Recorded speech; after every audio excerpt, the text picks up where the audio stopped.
Yang dihormati Ibu Dr. Ani Ismayawati, SHM yang kami hormati pula dan seluruh jajaran Dekanat Fakultas Syariah IAIN Unus. Yang kami hormati pula Ibu DPL PKL online dan teman-teman mahasiswa beserta PKL online yang kami banggakan.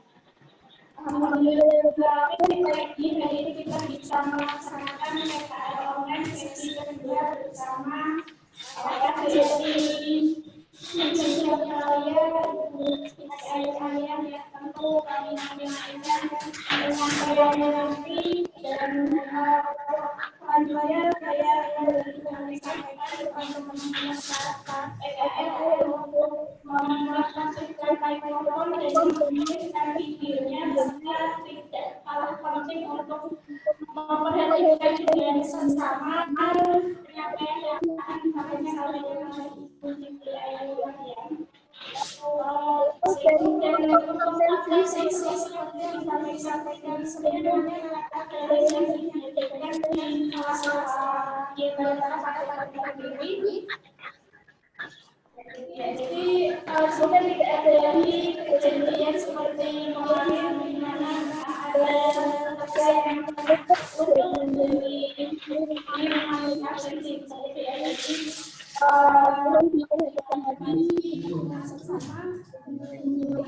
Agenda siang hari ini.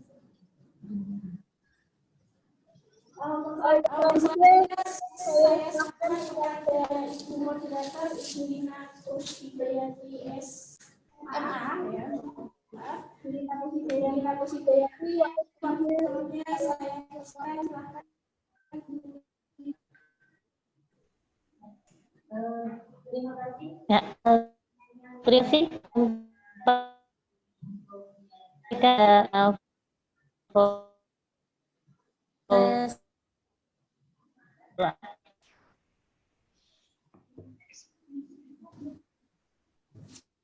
Terima kasih saya sampaikan kepada Ibu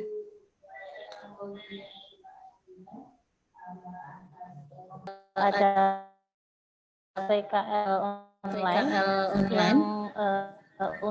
yang untuk hari kedua pada pagi hari ini.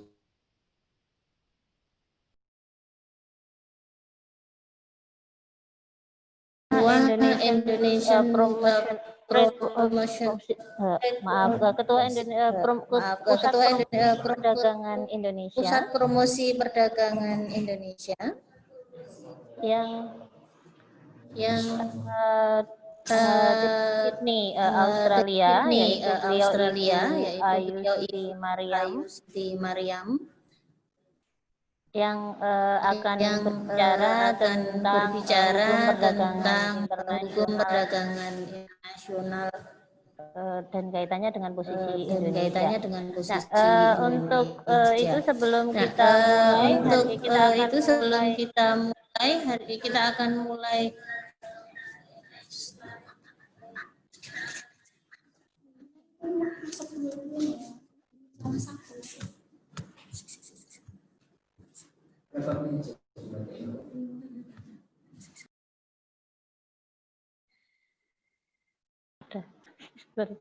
ya, untuk itu mohon maaf atas gangguan teknis tadi.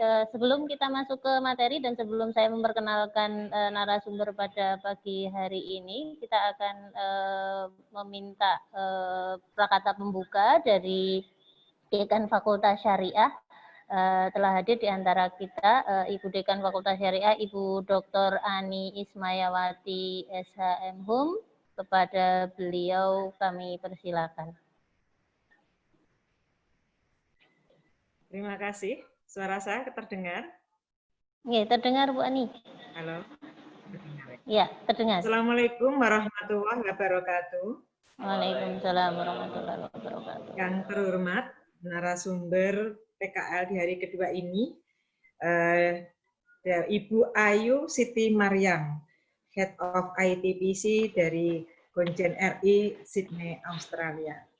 Yang kami hormati Bapak Ibu DPL, Yang kami hormati, moderator, host, panitia, serta yang saya banggakan, seluruh mahasiswa peserta PKL Fakultas Syariah tahun 2020.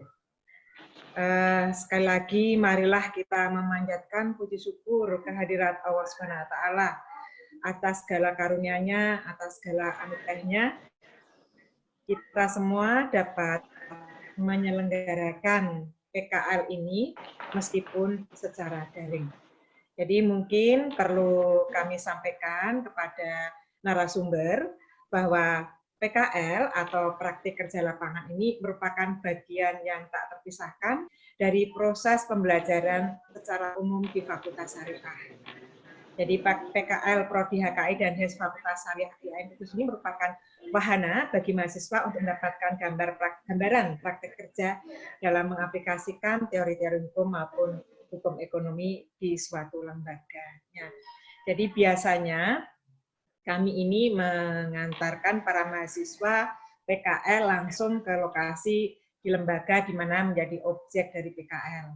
Akan tetapi di tahun ini karena pandemi COVID, hal itu tidak bisa kami lakukan, maka PKL kami selenggarakan secara daring sebagaimana yang diamanahkan oleh Kementerian Agama bahwa dalam kondisi ini perkuliahan secara daring. Nah, meskipun begitu, kami semua dapat dapat mengambil hikmahnya, dan para mahasiswa peserta PKL kali ini harus bersyukur karena apa?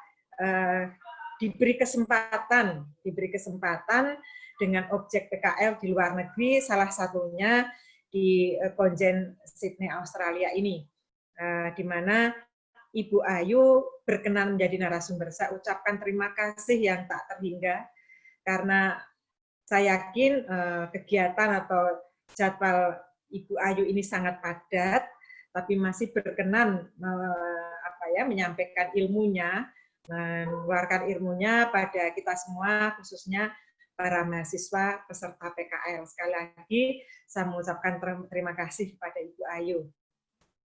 Kemudian, saya berharap, meskipun ini secara daring atau secara online,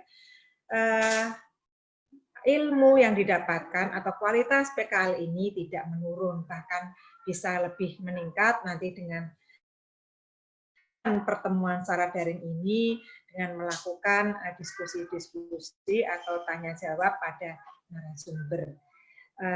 Saya tidak banyak menyampaikan karena memang sekedar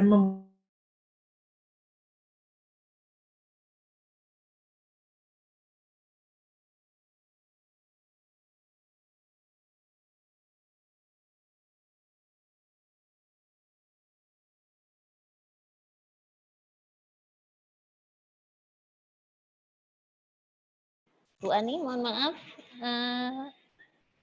suaranya tidak terdengar.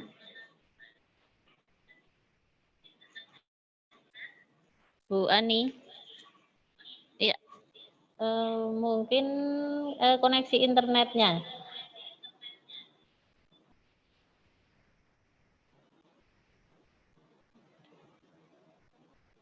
Bu Ani,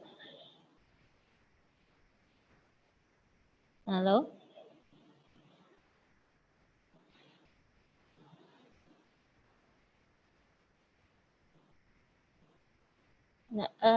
Bu Ani, apakah masih mendengar suara saya?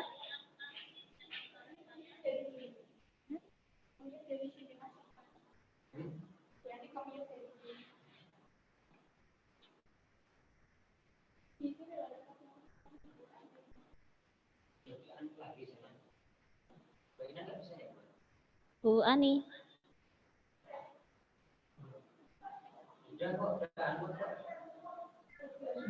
Ya, oke, ini sudah bisa, sudah dengar Bu Lina? Oke, Bu Ani, monggo silakan dilanjut. Sekali lagi terima kasih untuk Ibu Ayu, sukses selalu untuk Ibu Ayu, sukses juga untuk para peserta PKL kali ini ya. Ini kesempatan yang luar biasa, jadi saya berharap jangan sia-siakan kesempatan ini. Ini kalau tidak ada pandemi COVID, kita mungkin tidak akan bisa melaksanakan PKL dengan konjen di Sydney, Australia ini. Sekali lagi terima kasih. Demikian saja pembukaan dari saya. Lebih baik nanti waktunya dimaksimalkan dengan narasumber. Terima kasih. Assalamualaikum warahmatullahi wabarakatuh. Saya kembalikan pada moderator. Waalaikumsalam warahmatullahi wabarakatuh. Terima kasih saya sampaikan kepada Dekan Fakultas Syariah IAIN Kudus, Ibu Dr. Ani Ismayawati SHM Hum. Acara selanjutnya adalah kita akan mendengarkan pemaparan dan pengalaman serta sharing pengetahuan yang akan disampaikan oleh narasumber kita. Untuk itu sebelumnya saya akan menyampaikan sedikit biografi dari beliau. Ibu Ayu Siti Mariam ini lahir di Jakarta 8 Maret 1981. Beliau menyelesaikan pendidikan S1 di Fakultas Hukum Universitas Gadjah Mada, lulus tahun 2005, kemudian program magister diambil di Universitas Indonesia untuk jurusan Hukum Perdagangan Internasional.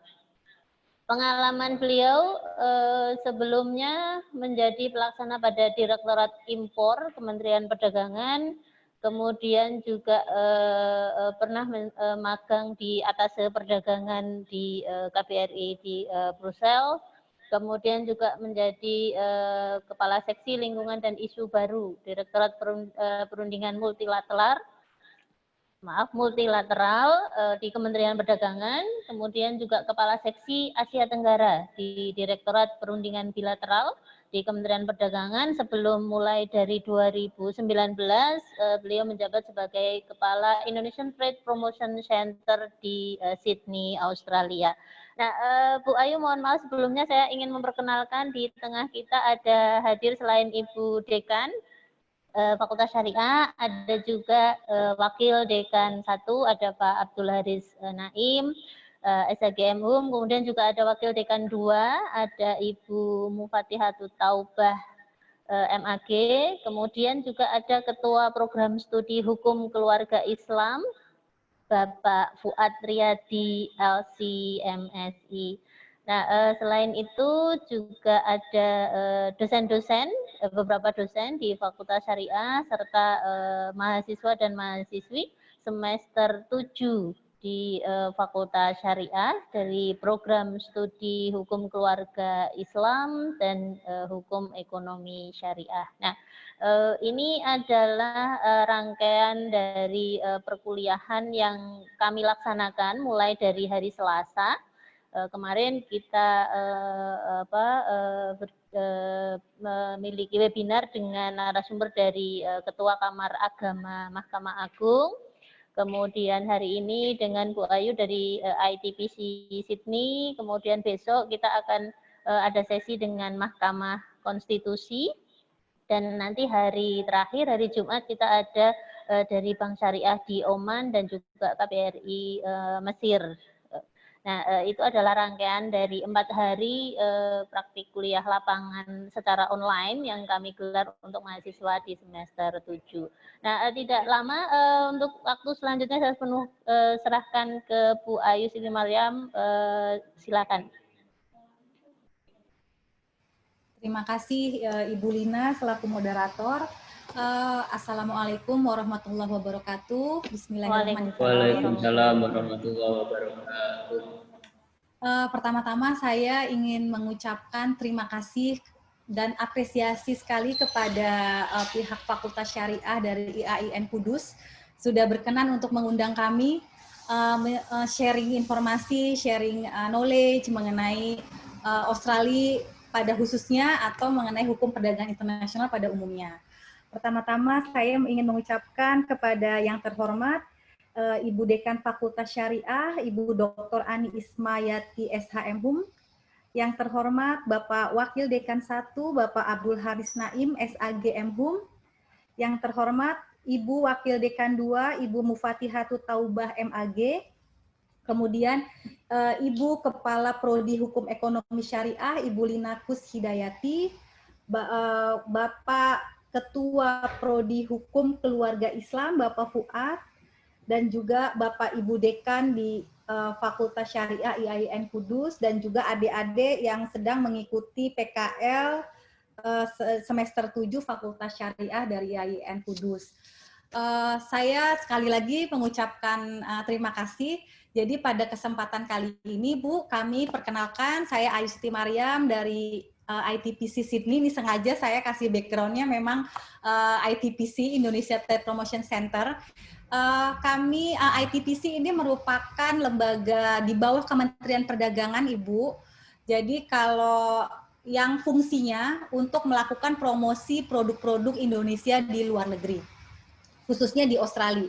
Jadi kalau ITPC itu ada di 19 negara, salah satunya adalah di Australia.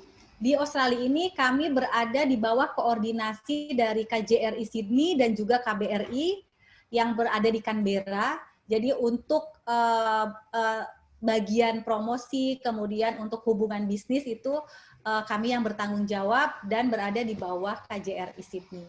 Mungkin itu perkenalan singkat dari kami. Selanjutnya saya ingin sharing informasi kepada adik-adik sekalian yang sedang mengikuti PKL mengenai hukum perdagangan internasional. Saya share screen dulu.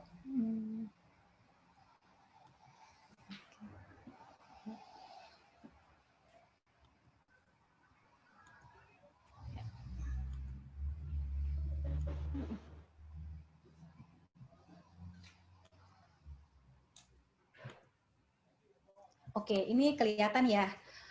Jadi saya mau cerita sedikit dulu mengenai hukum perdagangan internasional.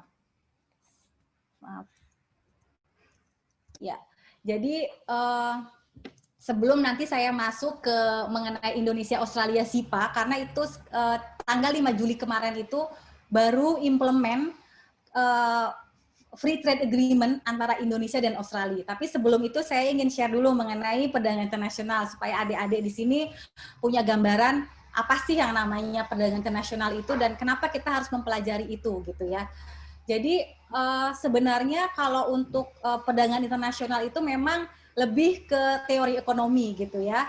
Jadi awalnya itu ada teori ekonomi yang bermula dari teori merkantilisme mengenai autarki. Jadi pada saat itu ada paham mengenai autarki, no trade between country. Jadi negara itu sebaiknya tidak melakukan perdagangan antar negara gitu.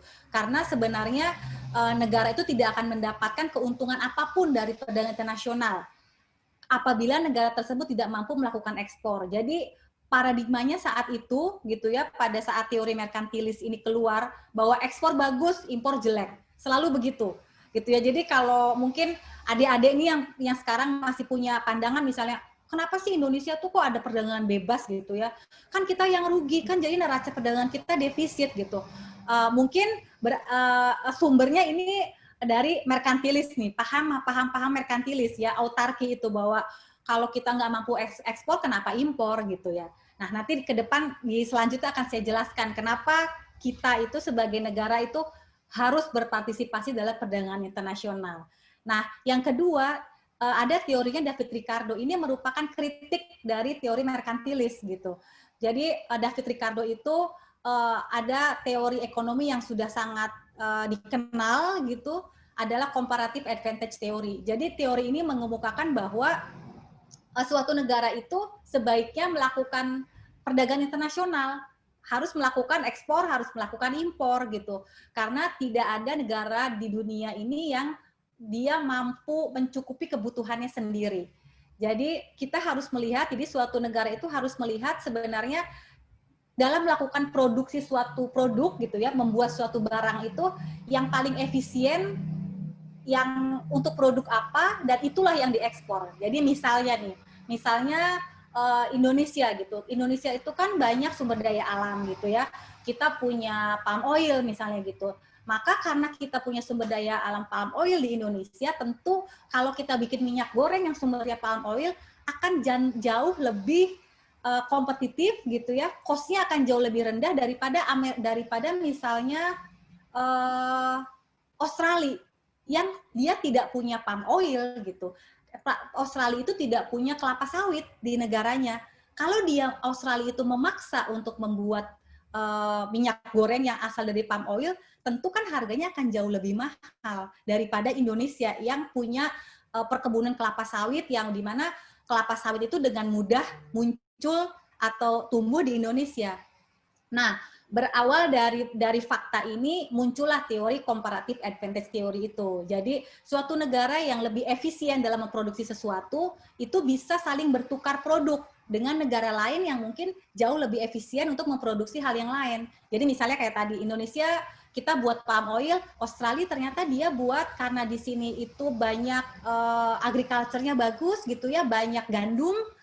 Nah, dia ternyata bikin roti. Nah, Indonesia kalau saat itu misalnya maksa kita bikin roti yang dimana gandum nggak tumbuh, kan jauh lebih mahal. Kan lebih baik Indonesia ekspor palm oil ke Australia, Australia mengekspor gandum ke Indonesia. Nah, itu jadi sama-sama kebutuhan warga negara itu terpenuhi, kita bisa makan roti dengan murah, kita juga bisa memproduksi sesuatu atau palm oil dengan murah juga. Nah, itulah pentingnya mulai dibuka mengenai perdagangan internasional. Jadi teorinya itu berawal dari teorinya David Ricardo. Nah, teori David Ricardo ini mendapat penguatan ya. Jadi Hesker-Ohlin ini merupakan penguatan dari teorinya David Ricardo. Jadi hendaknya suatu negara itu mengekspor suatu produk yang sangat efisien untuk diproduksi. Jadi nggak usah maksa memproduksi atau mengekspor produk yang kita tidak efisien gitu. Jadi kalau teori merkantilis bilang nggak usah ada perdagangan internasional, yang kemudian dikritik oleh David Ricardo yang menyatakan bahwa perdagangan internasional itu harus ada karena tidak ada suatu negara di dunia ini yang mampu mencukupi kehidupannya sendiri. Nah, teori Hesker-Ohlin ini merupakan teori penguat dari teorinya David Ricardo gitu. Jadi adik-adik ada gambaran kenapa sih atau awal mula kenapa ada teori perdagangan internasional gitu. Kemudian berikutnya adalah nah setelah itu ada yang namanya kerjasama perdagangan internasional ya. Jadi dalam dunia ini yang globalisasi ini gitu ya kita menyebutnya itu kita sudah dalam era globalisasi gitu ya. Nah dalam perdagangan internasional dalam konteks kerjasama itu dibagi menjadi tiga kerjasama besar. Yang pertama itu kerjasama multilateral yang sifatnya itu global, jadi seluruh negara itu berpartisipasi ada dalam suatu wadah tertentu. Kemudian ada yang sifatnya regional, jadi dia isinya itu ada dari pesertanya itu atau anggotanya itu ada dari berbagai negara, tapi lingkupnya regional di suatu wilayah tertentu, misalnya ASEAN gitu ya. Itu kan hanya untuk negara-negara yang berada di Asia Tenggara gitu. Kemudian kalau multilateral itu dia lebih besar lingkupnya, ada APEC, kemudian ada WTO tentu, kemudian ada TPP. Nah, itu sifatnya dia multilateral gitu. Kemudian bilateral. Bilateral itu adalah kerjasama yang sifatnya hanya dua negara. Jadi misalnya Indonesia, Australia, Indonesia, Malaysia, Indonesia, Filipina, Indonesia, Uni Eropa. Nah, itu merupakan kerjasama perdagangan internasional yang sifatnya hanya dua negara saja. Gitu. Nah, kemudian selanjutnya, nah ini contohnya. Tadi seperti saya sudah sebutkan, jadi kalau di multilateral itu ada yang namanya dalam konteks perdagangan internasional itu ada yang namanya WTO, World Trade Organization gitu ya. Ini kantornya berpusat di Jenewa, Switzerland. Kemudian, nah WTO ini merupakan sebagai sumber hukum sebenarnya untuk semua negara yang ingin melakukan perdagangan internasional, ya ingin melakukan ekspor, ya ingin melakukan impor. Nanti selanjutnya akan saya jelaskan kenapa WTO itu berdiri dan kenapa pentingnya diatur perdagangan internasional itu. Nah, kemudian regional itu tadi saya sudah sebutkan ada ASEAN, ada APEC. Nah, kalau bilateral itu memang ada Indonesia Australia, contohnya adalah Indonesia Australia SIPA. Kalau dengan China itu ada Indonesia China. Kemudian kita juga sudah tanda tangan free trade agreement dengan Chile. Itu ada Indonesia Chile. Nah, itu adalah bentuk-bentuk kerjasama perdagangan internasional yang sifatnya dua negara saja. Berikutnya adalah, nah ini karena kalau kita bicara mengenai perdagangan internasional gitu, itu mother law-nya itu adalah WTO gitu. Itu tidak bisa lepas dari WTO. Yang kemudian diturunkan sebenarnya kalau dalam konteks regional itu dia punya sumber hukum sendiri, tapi tetap bersumber pada WTO. Bilateral juga seperti itu. Nah, ini kenapa sih gitu ya WTO itu muncul? Jadi ketika ada teori-teori itu sudah muncul tuh dengan David Ricardo, dengan Hexker Ohlin gitu ya, akhirnya pasca Perang Dunia gitu, ketika negara itu tahun 1945 itu udah capek perang gitu ya, mereka membutuhkan, mereka paham bahwa kita udah deh nggak usah perang. Mendingan kita membentuk suatu lembaga perdagangan dunia yang isinya dari semua negara yang mengatur setiap negara dalam melakukan ekspor dan impor. Karena kalau nggak diatur, pasti maunya menang sendiri ya.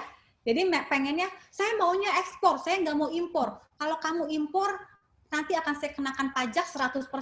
Semuanya pasti gitu, kalau nggak diatur secara internasional. Nah, itu sebabnya pada saat itu muncullah ide gitu ya, muncullah ide dari para pemimpin dunia saat itu melalui Bretton Woods System, itu akhirnya keluarlah ITO, saat itu namanya bukan WTO, ITO, International Trade Organization. Itu ada GATT, sumber hukumnya itu legal text-nya namanya GATT, General Agreement Tariff and Trade, gitu ya. Nah, itu sumber hukumnya. Kemudian muncul juga, itu adalah untuk perdagangan dunianya adalah ITO itu, kemudian, oh ternyata kita butuh juga nih lembaga yang mengatur keuangan, gitu. Karena pada saat perang itu kan semua negara habis-habisan ya, sudah tidak ada lagi sumber daya, utang negara bertumpuk, dari mana bisa membangun gitu. Dari mana mereka negara-negara yang pasca Perang Dunia Kedua itu bisa membangun kembali ekonominya dan mensejahterakan rakyatnya. Itulah sebabnya muncul IMF dan World Bank. Nah, kalau adik-adik mungkin yang mempelajari juga sistem ekonomi yang sosialis gitu ya, pasti akan kontra dengan paham ini gitu ya. Dianggapnya bahwa ini adalah cikal bakal kapitalisme nih. Munculnya ITO, munculnya IMF, munculnya World Bank itu memang seringkali untuk teman-teman yang cenderung pahamnya sosialis gitu, dia pasti adalah mengecap ini adalah cikal bakalnya kapitalisme dunia gitu. Nah, kemudian ternyata pada saat itu tersendat. Jadi sudah sepakat gitu ya, sudah sepakat untuk muncul ITO, sudah sepakat terbentuknya GATT, General Agreement Tariff and Trade. Kan harus setelah negara itu tanda tangan gitu ya, di tanda tangan secara multilateral, kan harus dikembalikan lagi ke negara masing-masing ya, sebagai hukum domestik. Jadi kayak Indonesia nih tanda tangan di WTO gitu, tanda tangan di ITO, kan harus dikembalikan dulu ke domestiknya, diserahkan ke parlemennya. Gimana nih? Eksekutif kita, pemerintah kita sudah menandatangani perjanjian multilateral oleh parlemen, disetujui apa tidak gitu. Nah, pada saat itu Amerika yang sebagai salah satu founding member dari ITO itu ternyata dia keluar karena tidak mendapatkan persetujuan dari parlemennya dia untuk menjadi anggota ITO. Itulah sebabnya kemudian ITO gagal terbentuk, gitu ya. Jadi gagal aja, nggak jadi. Jadi hanya ada GATT, di mana setelah ditandatangani oleh 128 negara. Tapi belum berlaku karena ITO-nya nggak terbentuk, jadi lembaganya itu nggak ada. Jadi mother law-nya ada, GATT-nya ada, tapi wadahnya itu tidak terbentuk, gitu sejarahnya. Kemudian, nah, akhirnya dari tahun setelah pasca Perang Dunia itu 1947 gitu ya, baru terbentuk lagi 1995. Itu bayangkan berapa puluh tahun negara itu akhirnya berusaha untuk melakukan negosiasi ulang, gitu ya, menegosiasikan ulang mengenai GATT, mengenai keberadaan ITO saat itu yang gagal, akhirnya disepakatilah. Pada tahun 1995, WTO berdiri, yang isinya adalah 128 negara. Jadi nyebutnya itu member, kalau di GATT itu adalah party, gitu ya, penyebutannya party, kalau di WTO itu member, gitu.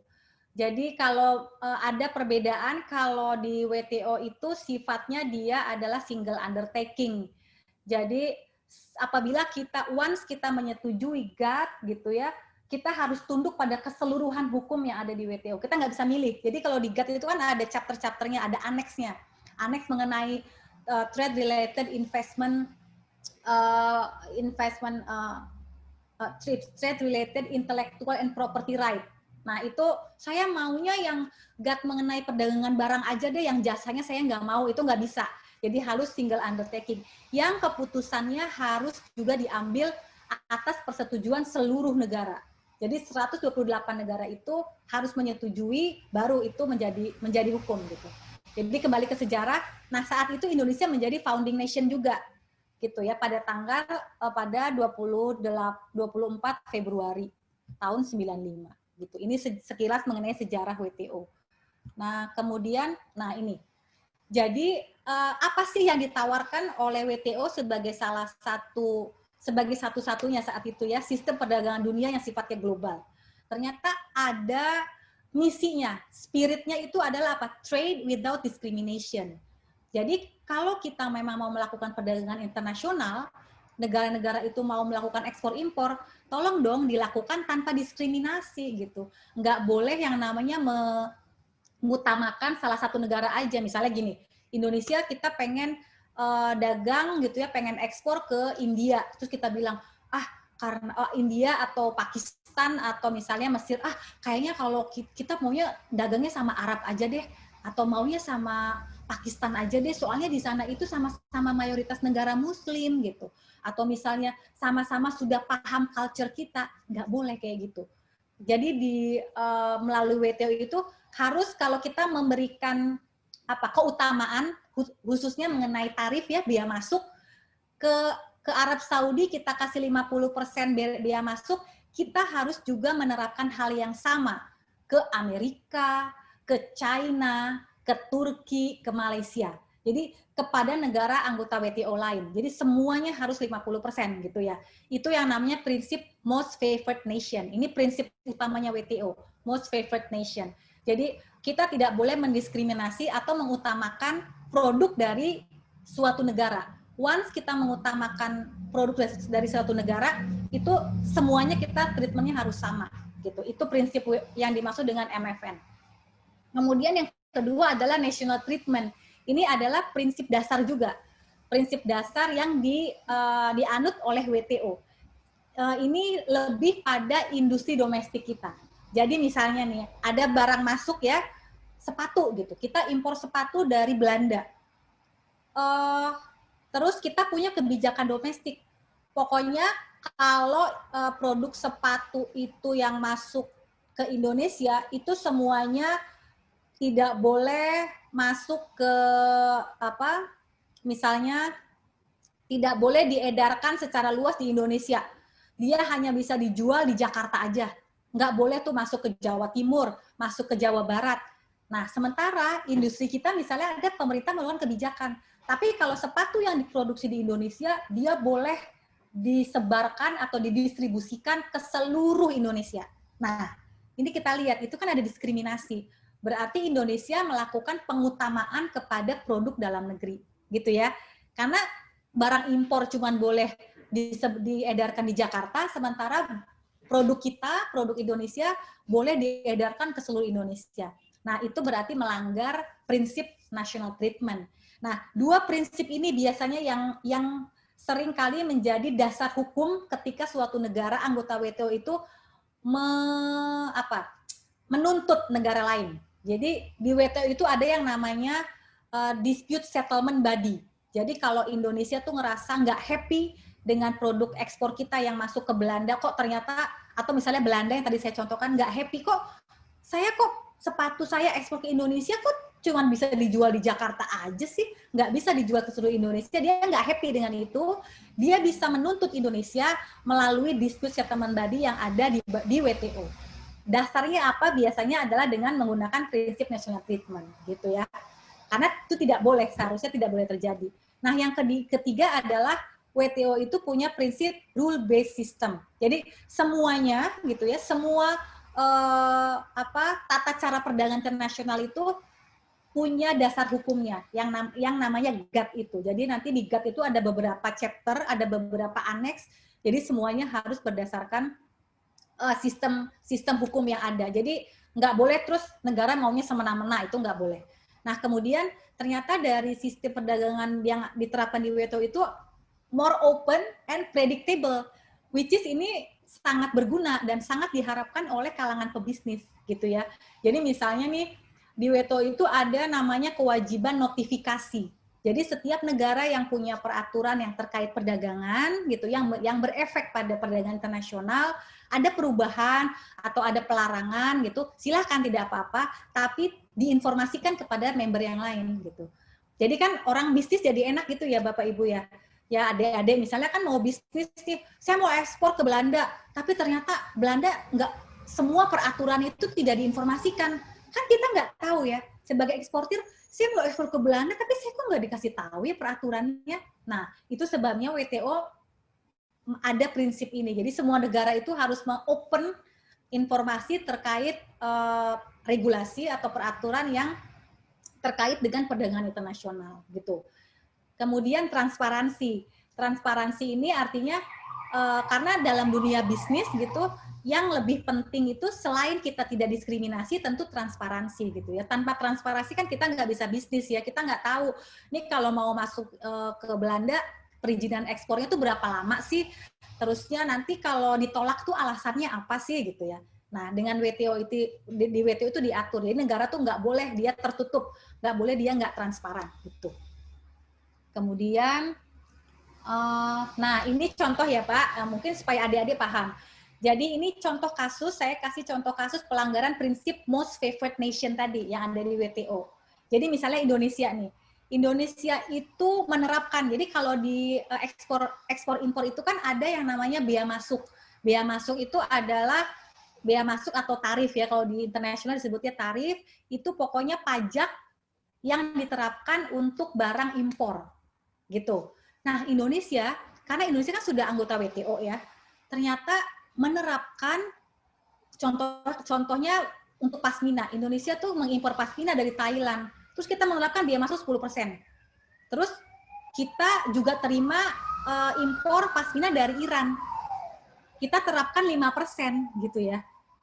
Nah, ini kan tidak balance gitu ya. Enggak sama. Kok yang diterapkan dengan Thailand 10%, kok dengan Iran kok 5% gitu. Tapi ada catatan ini kalau ujian, dulu saya pernah ngajar kalau ujian ini agak tricky nih gitu ya. Iran bukan anggota WTO, Thailand anggota WTO. Semua produk, ya. Nah, Malaysia tuh anggota WTO gitu ya.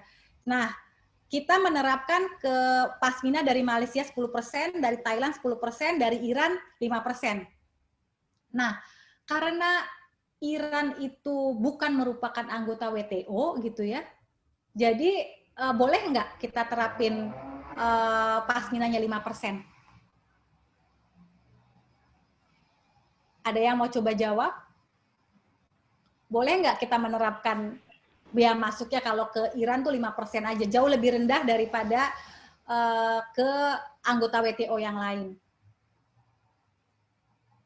Ada yang mau jawab? Ayo, Mas, Mbak, boleh silakan. Siapa tahu nanti ada hadiah dari Bu Ayu. Ya nanti hadiahnya bisa dikirim kalau nggak COVID. Ya, jadi saya jelasin ya, mungkin adik-adik masih malu-malu. Jadi gini, jadi kalau yang namanya prinsip MFN, kemudian prinsip national treatment itu berlaku hanya kepada seluruh member WTO. Seluruh negara anggota WTO gitu ya. Jadi kalau itu bukan negara anggota WTO, kita boleh-boleh aja menerapkan bea masuk yang suka-suka kita gitu. Tapi kalau kita menerapkannya yang diskriminasi itu kepada sesama anggota WTO, kita harus menurunkan. Jadi misalnya Irannya ini anggota WTO gitu ya. Kemudian Iran jadi 5%, ke Thailand 10%. Nanti Thailand itu bisa nuntut, saya dengar kamu nerapin ke Iran 5% ya, Iran anggota WTO loh, saya anggota WTO loh, berarti saya minta 5%. Nah itu bisa tuh, Indonesia harus mau nggak mau harus menerapkan 5% karena sama-sama negara anggota WTO gitu ya. Tapi kalau bukan negara anggota WTO, dia boleh kita boleh suka-suka kita lah menerapkan tarifnya. Dia nggak bisa protes juga gitu. Si Irannya nggak bisa protes, negara lain juga nggak bisa protes. Tapi unfortunately negara saat ini kan hampir seluruh negara itu sudah menjadi anggota WTO gitu ya. Bahkan China yang dulu bukan founding member dari WTO aja sekarang kan sudah menjadi anggota WTO dan dia bahkan mempergunakan yang namanya konstitusi hukumnya ada di WTO itu untuk memajukan industri domestiknya dia gitu. Nah, kemudian ini tadi kan saya udah cerita gitu ya. Nah, ini mohon maaf ya Bapak Ibu, ini saya summary-kan aja karena sebenarnya mungkin agak terlalu karena waktunya nggak akan cukup kalau saya jelaskan semuanya di sini. Jadi saya ambil yang penting-pentingnya gitu supaya Bapak Ibu sedikit agak tahu apa itu WTO, apa itu prinsip dasarnya gitu. Nah, kemudian prinsip MFN itu bisa dikecualikan gitu ya. Artinya bisa disimpangi gitu ya. Kalau di hukum itu kan pasti ada pasal pengecualian. Nah, ini pasal pengecualiannya. Jadi bahwa suatu negara itu harus menerapkan prinsip yang non diskriminasi kepada negara lain untuk produk negara lain itu boleh disimpangi dengan artikel mengenai free trade areas and customs union. Jadi kalau itu bentuknya adalah free trade agreement atau bilateral agreement gitu ya, itu boleh. Kan kita sebenarnya kalau regional trade agreement dalam ASEAN itu kan sebenarnya dia lebih mengutamakan ASEAN kan. Jadi kita sudah anggota WTO, tapi kita di ASEAN juga, itu pasti di ASEAN itu akan jauh lebih liberal dari apa yang kita sepakati di WTO karena sifatnya hanya lingkupnya regional. Nah, kalau bilateral itu pasti akan jauh-jauh lebih liberal lagi mengenai bea masuk khususnya dibandingkan dengan yang lingkupnya multilateral ataupun di regional gitu. Jadi kalau secara umum prinsipnya kita nggak boleh diskriminasi, tapi kalau ada free trade agreement yang lingkupnya regional ataupun bilateral, menurut WTO itu diperbolehkan gitu. Kenapa saya masukkan ini sebenarnya ada beberapa pengecualian yang lain banyak, tapi saya ambil contohnya yang artikel 24 ayat 5 dari GATT karena kita nanti di next slide itu saya akan jelaskan mengenai IACPA gitu. Nah, ini mengenai prinsip national treatment gitu ya. Nah, jadi saya jelaskan tadi, mungkin adik-adik udah ada gambaran. Jadi national treatment itu adalah prinsip non-diskriminasi terhadap produk impor dan produk lokal gitu. Nah, misalnya nih, kan kita punya halal ya, kewajiban sertifikasi halal yang dikeluarkan sekarang oleh BPJPH yang di bawah Kementerian Agama. Kalau dulu dikeluarkan oleh MUI gitu, bahwa semua daging yang masuk ke Indonesia, daging sapi atau daging kambing itu harus punya sertifikasi halal gitu ya kan. Nah, ternyata ada ketentuan nih yang lokal gitu. Oh, ternyata kalau untuk daging sapi yang diedarkan lokal tuh udah nggak apa-apa lah, nggak usah disembeli secara halal, nggak secara halal pun nggak apa-apa lah, pokoknya itu nggak wajib. Nah, ini kan menjadi treatment yang berbeda gitu ya. Ketika yang baru masuk yang impor itu harus ada sertifikasi halal, kenapa yang lokal kok menjadi tidak harus ada sertifikasi halal gitu. Nah, ini yang nggak boleh gitu. Jadi suatu kebijakan yang membedakan antara produk impor dengan produk lokal itu melanggar prinsip national treatment. Gitu. Itu yang tidak boleh. Contohnya lagi tadi yang saya ceritakan, sepatu Belanda kok hanya boleh dijual di Jakarta, tapi kalau sepatu lokal Indonesia boleh dijual di seluruh Indonesia. Nah, itu kan sudah diskriminasi tuh. Nah, itu tidak boleh juga gitu. Nah, kemudian hal yang lain lagi yang nggak boleh lagi itu adalah quantitative restriction.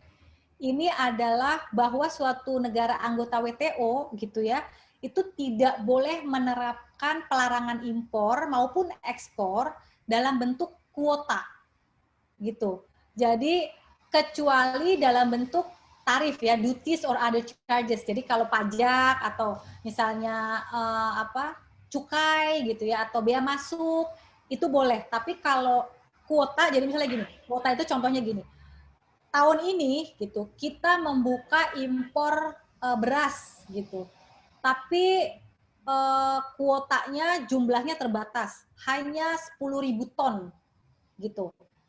Nah, kalau kebijakannya tuh bunyi kayak gitu, itu jadi permasalahan nanti gitu ya. Jadi kalau jadi nanti kalau misalnya dari Belanda gini, dari Belanda bilang, dari kita ini, pokoknya boleh kita kok masukin beras dari Thailand, tapi kuotanya cuma 1.000 ton ya. Kalau dari Malaysia kita terapin 2.000 ton ya. Nah, itu kan membatasi tuh. Kenapa harus dibatasi seperti itu? Nah, itu yang tidak boleh. Jadi quantitative restriction yang sifatnya jumlah kuantitas gitu ya dalam bentuk kuota itu nggak boleh. Itu juga tidak boleh di WTO. Gitu. Kemudian contoh gitu ya. Contohnya ini yang tadi saya bilang. Jadi contohnya saya pemerintah Thailand itu mengeluarkan kebijakan impor perikanan bahwa setiap impor ikan dan udang beku dari Indonesia hanya diperbolehkan sebanyak 10 ton per tahun.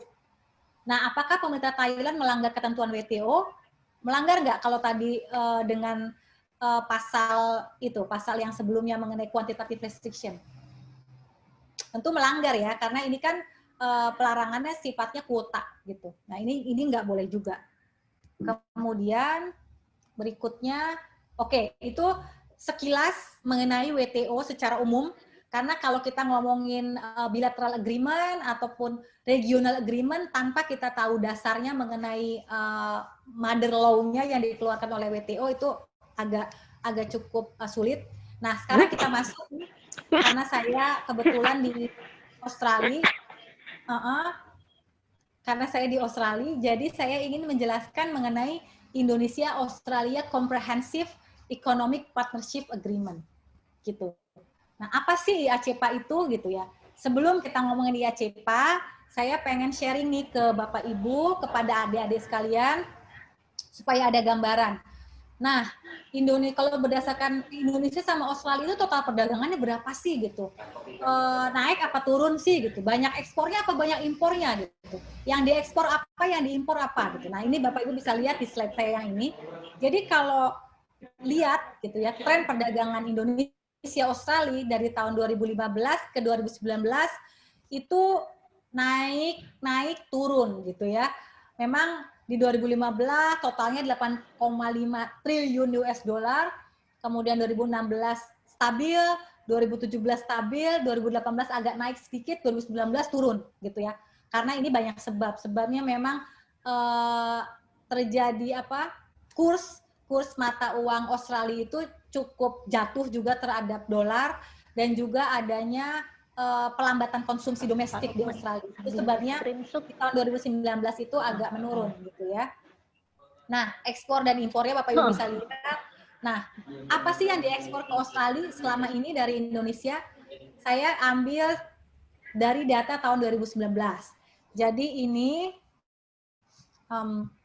ini yang pertama itu ternyata ada tembakau, kemudian kayu dan produk kayu gitu ya, termasuk juga karkol. Kemudian komponen televisi, komponen listrik gitu ya. Ternyata kita banyak ekspor. Kenapa, tahu nggak Bapak Ibu, adik-adik sekalian, kenapa sih Australia ternyata banyak mengimpor komponen dari Indonesia? Karena di Australia itu sudah tidak ada pabrik gitu ya. Jadi sudah tidak ada lagi tuh pabrik klaster industri kayak kalau di Jakarta tuh kayak di Jababeka gitu ya, atau di kawasan Berikat gitu ya, di Batam gitu. Tidak ada tuh di Australia. Karena apa? Labor cost-nya mahal. Jadi kalau bikin produk di sini itu labor cost-nya aja bisa 40% dari nilai total seluruh biaya produksi. Kan jadi nggak kompetitif barangnya. Kemudian juga ada peralatan permesinan yang diekspor ke Australia dari Indonesia, dan pakaian jadi. Jadi kalau mau Bapak adik-adik nih saya mau coba-coba ekspor, mau bikin perusahaan, kan harus tahu dong petanya gitu ya. Apa sih yang laku di sana? Oh, ternyata pakaian laku gitu. Jadi jangan segan-segan nih gitu ya untuk mencoba usaha atau bisnis jadi eksportir pakaian ke Australia gitu. Nah, kemudian apa yang diimpor gitu. Nah, kalau tadi pandangan yang autarki tadi gitu ya, merkantilis kan bilangnya, harusnya suatu negara tuh, semua negara tuh, kita tuh harusnya ekspor, nggak boleh impor. Kalau semua, Bapak Ibu bisa bayangin, kalau semua negara pandangannya sama, kita maunya ekspor semua, nggak mau impor, apa yang terjadi secara global? Kan nggak mungkin gitu ya. Kayak manusia nih, kayak kita aja gitu ya, kan nggak bisa hidup sendiri. Saya nggak mau pokoknya bertetangga sama si Bapak Amir, saya nggak mau, pokoknya saya mau hidup sendiri. Kalau orang Jawa bilang, ya monggo, kalau bisa apa enggak kita hidup sendiri? Kan nggak bisa ya, kita tetap membutuhkan tetangga, kita butuh Pak Amir gitu ya, Pak, saya ternyata nggak bisa bikin baju, Pak, saya belinya dari Pak Amir. Oh, ternyata saya nggak bisa nanam beras sendiri, saya beli dari tetangga yang lain. Nah, itu sebenarnya hakikat perdagangan internasional pun sama sepertinya, hakikatnya seperti hubungan manusia dengan manusia yang lain gitu. Nah, kalau lihat dari trennya, yang diimpor oleh Australia ke Indonesia itu adalah live cattle, kemudian daging, kemudian biji besi gitu ya, dan sereal, dan juga peralatan permesinan. Nah, ini ternak dan juga daging itu kenapa kita impor? Karena kita butuh gitu ya. Kita membutuhkan daging karena suplai domestik kita kan tidak mencukupi gitu. Kalau kita nggak impor, nanti harga dagingnya jadi mahal banget loh gitu ya. Nanti adik-adik kalau beli daging sekilo yang normalnya berapa sekarang, 70.000, karena harganya karena suplainya terbatas di Indonesia, kan prinsip supply and demand gitu ya. Kalau supply terbatas, demand-nya tinggi, kan harga otomatis naik gitu. Nah, itu sebenarnya pemerintah masih membuka atau menjaga, memaintain masalah impor daging gitu. Nah, ini yang tadi saya ceritakan tuh, MFN, kemudian national treatment. Nah, ini contoh nih. Ini ada Australia Trade Posture. Ini adalah contoh dari MFN tarif. Jadi, kalau tadi saya bilang mengenai most favored nation, prinsip tidak boleh mengutamakan negara lain gitu, harus sama rata sama negara anggota WTO. Diterjemahkan dalam konteks ekspor impor itu adalah MFN tarif. Ini bea masuk MFN. Itu artinya bea masuk untuk produk impor yang diterapkan oleh suatu negara kepada seluruh negara anggota WTO. Itu namanya MFN tarif. Nah, bisa dilihat perbandingannya antara Indonesia dengan Australia ini yang di bawah sini ya. Jadi kalau Indonesia itu kita menerapkan MFN tarif itu untuk semua produk final bound, ini kita sebut final bound. Final bound itu adalah komitmen bea masuk yang kita sepakati pada saat pembentukan WTO tahun 95. Jadi tahun 95 itu kan kalau di negosiasi perdagangan nih ya adik-adik, kan kita negosiasi nih, Indonesia, wah ternyata kita riset dulu di dalam negeri, oh ternyata kita itu kuatnya di produk-produk agriculture, kita kuatnya di kelapa sawit. Kalau gitu strategi kita adalah semua produk kelapa sawit, semua produk berbahan dasar kelapa sawit, ataupun produk-produk agriculture yang kita bisa bikin, kita kasih aja bea masuknya yang tinggi, gitu ya, 40% gitu ya, 37,1%. Jadi apa? Barang impor itu masuk ke Indonesia, pasti harganya jauh lebih mahal. Jadi industri dalam negeri atau produk palm oil dalam negeri kan jadi tidak menderita juga, tidak suffer gitu ya. Nah, itu salah satu strategi yang selalu digunakan oleh para negosiator. Jadi pada saat tahun 95 itu negosiator kita di WTO gitu ya menyepakati untuk final bound itu bea masuk tertinggi kita itu adalah 37% untuk Indonesia. Jadi semua barang yang masuk ke Indonesia maksimal pemerintah itu bisa menerapkan bea masuk itu 37%. Itu ceiling ya. Ceilingnya tuh di sini. Nah, dalam perjalanannya, karena kita itu juga negara yang membutuhkan bahan baku dari negara lain, ternyata banyak tuh masukan dari, namanya ada, kalau di Indonesia itu ada tim tarif ya. Tim tarif itu anggotanya dari Kementerian Keuangan, Kementerian Pertanian, Kementerian Perdagangan, Perindustrian, seluruh kementerian yang terkait ekonomi itu selalu duduk bareng tiap tahun. Dia membuka roadmap. Ini gimana nih tahun ini? Kita mau menerapkan bea masuknya untuk produk apa yang kita tinggikan, produk apa yang direndahkan. Itu melihat dari kondisi industri domestik kita. Perlu bahan bakunya apa, atau barang jadinya mau dijual kemana. Nah, itu. Nah, ternyata dalam perjalanannya itu, apply tarif kita itu hanya 8%. Tapi di WTO itu kita mengkomitmenkan 37%. Artinya apa? Artinya kita punya ruang gitu ya, dari apply tarif kita yang di sini nih yang hanya 8,1% dengan final bound kita di sini, itu ada ruang yang cukup besar bagi pemerintah untuk melihat kondisi dalam negeri.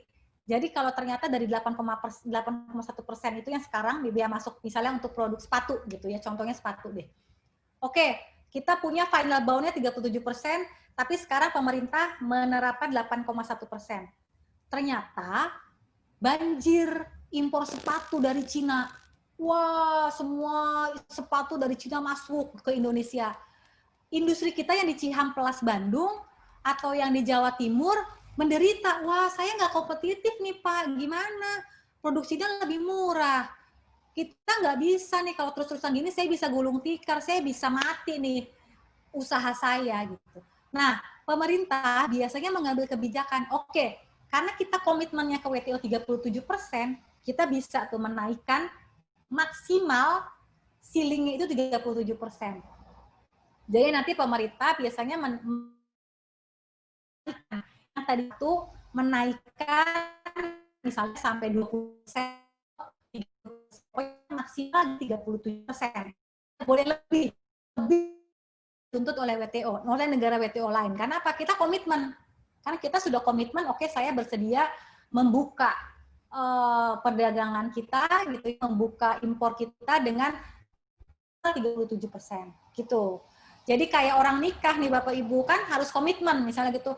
Pokoknya saya komitmen kalau di pernikahan ya, saya komitmen menaik istrinya misalnya dengan cara seperti apa. Nah itu kan komitmen. Di perdagangan internasional juga kayak gitu, komitmen. Nah tidak boleh membracing komitmen itu, tidak boleh kita melanggar komitmen.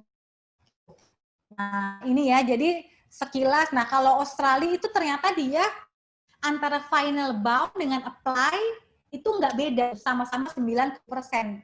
Jadi dia apa yang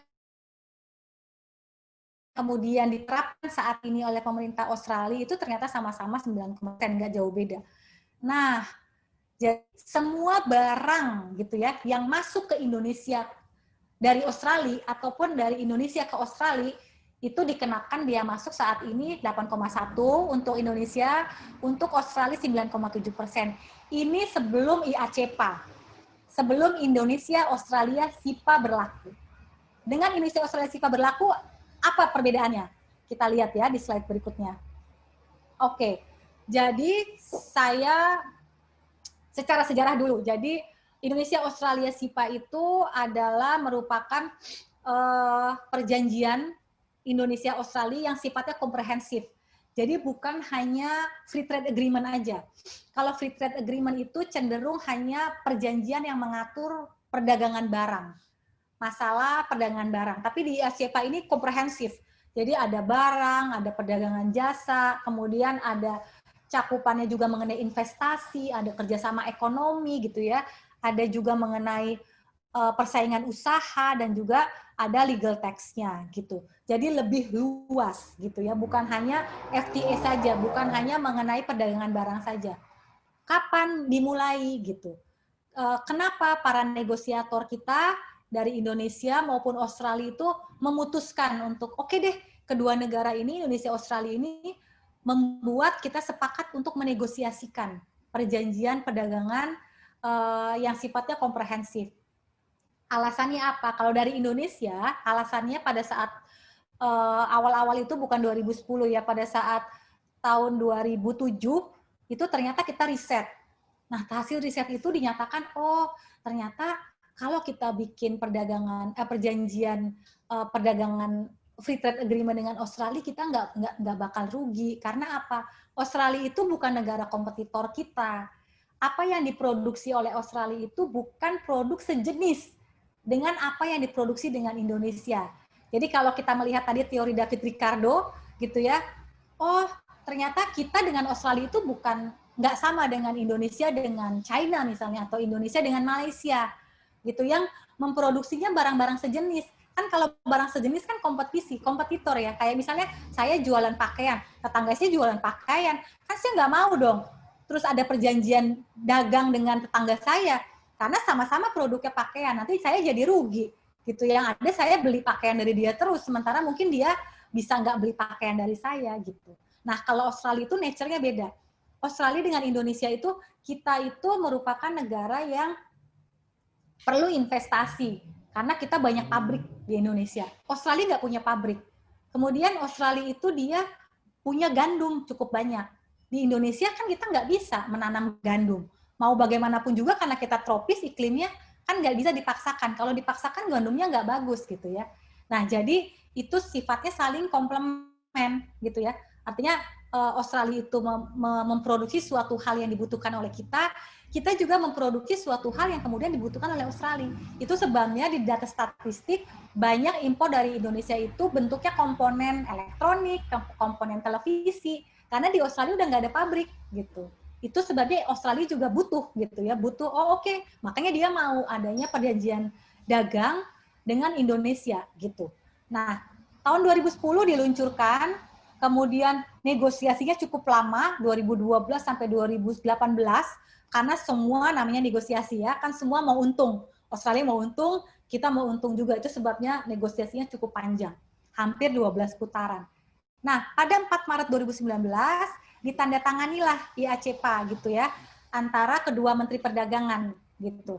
Nah, yang diratifikasi karena sistem hukum kita itu menerapkan prinsip dualisme gitu ya, artinya semua perjanjian internasional yang disepakati oleh Indonesia itu harus dibawa ke parlemen dulu, nggak otomatis berlaku gitu ya, harus diratifikasi. Dan akhirnya disahkan oleh parlemen kita, oleh DPR kita melalui Undang-Undang Nomor 1 Tahun 2020 dan berlaku 5 Juli 2020. Nah, ini cakupannya apa saja seperti tadi saya udah bilang gitu ya. Ada barang, jasa, investasi. Nah, untuk barang, tadi kan kita ngomongin biaya masuk nih. Kalau sebelumnya gitu ya, saya lihat lagi yang ini. Sebelumnya nih biaya masuknya ke Australia itu kita kena 9,7%. Dengan IACPA kita jadi 0%. Untuk barang apa aja? Semua produk. Ya. Jadi untuk semua produk, nah ini dia. Semua produk dari Indonesia yang diekspor ke Australia dengan adanya IACPA itu tidak ada lagi tuh bea masuk. Jadi Australia udah mengenolkan bea masuknya. Oke, dia akhirnya sepakat. Oke, melalui IACPA saya akan mengeliminasi semua bea masuk untuk seluruh produk Indonesia yang jumlahnya ada 6.476 pos tarif. Ini pos tarif itu namanya HS, itu kode harmonized system, kode yang ada di kepabeanan. Jadi setiap custom seluruh negara itu punya kode-kode HS untuk produk. Jadi kalau kayak sepatu, kayak ikan, kayak gandum, itu dia ada kodenya misalnya 640150. Itu klasifikasi produk. Nah ini, jadi untuk seluruh produk jadi 0%. Contohnya apa nih? Sebelum IACPA nih ada kayu, kita kena 5% jadi 0. Dari produk, dari 5% jadi 0 gitu ya. Fertilizer juga, kulit juga, tekstil juga, paper juga gitu. Jadi ini keuntungan yang didapat oleh Indonesia dengan adanya IACPA. Semua produk yang masuk ke Australia jadi 0. Kalau untuk Australia ke Indonesia itu kita tidak menolkan semua. Hanya 94% produk dari Australia yang kena 0%. Sisanya yang 6% itu diterapkan kuantitatif TRQ, tarif rate quota. Jadi misalnya Mandarin ya, contohnya itu Mandarin, jeruk kecil-kecil. Jadi Australia itu setiap winter itu dari mulai bulan winter di Australia itu dari mulai bulan Juni, Juli, Agustus 3 bulan itu banyak tuh jeruk yang kecil-kecil gitu ya, manis, asam. Nah itu boleh diekspor ke Indonesia karena bea masuknya berdasarkan kuota. Bukan kuota yang kayak 1 tahun hanya 10 ton, enggak. Jadi berjenjang. Misalnya kita menerapkan 10 ton untuk tahun 2020, kena bea masuknya 5%. Kalau ekspor dari Australia itu melebihi dari 10 ton itu, kena bea masuk normal. Yang itu tadi sebanyak 8,1%. Gitu ya. Kemudian berikutnya, nah Ini tadi kita ngomong yang manis-manis ya, yang enak-enak. Oh ternyata biaya masuknya jadi 0 gitu. Kita punya produk kita jadi berdaya saing. Nah, apa tantangannya? Jadi kalau berdasarkan pengalaman kami di sini sebagai agen promosi produk Indonesia itu kadangkala gitu ya, pebisnis Indonesia itu menganggap pasar Australia itu terlalu kecil gitu. Karena apa? Saya informasikan, jumlah penduduk Australia itu seluruh ya satu benua ini hanya 24 juta orang. Bandingkan dengan Indonesia, kita punya 260 juta manusia, 260 juta orang. Jadi populasinya memang tidak seimbang. Tapi purchasing power parity-nya itu tinggi. Jadi daya belinya itu di Australia itu tinggi. Artinya karena apa? Karena sudah sejahtera. Jadi dia nggak mikir-mikir lagi kalau mau beli barang gitu ya. Karena GDP-nya kan tinggi dibanding dengan Indonesia. Jadi kalau populasi itu banyak joke itu, iya di Australia itu lebih banyak kanguru daripada manusia. Itu memang benar gitu ya. 24 juta dibandingin dengan kita tuh kalau perang tuh ya kayaknya kalah juga loh, banyak Indonesia ke orangnya gitu ya. Kemudian yang kedua itu non tarif barrier. Ini tadi yang kita ngomongin tarif tuh biaya masuk 8,1%, kemudian 0%. Ada yang namanya non tarif barrier. Ini adalah standar produk untuk masuk ke suatu negara. Kayak kita, Indonesia itu kan ada ketentuan SNI, ada ketentuan mengenai import licensing, ada ketentuan mengenai karantina. Nah, itu sebagai salah satu bentuk non tarif barrier. Ini boleh oleh WTO diperbolehkan, tapi terkadang bagi kalangan pebisnis itu dianggap itu adalah barrier untuk memasuki pasar suatu negara gitu.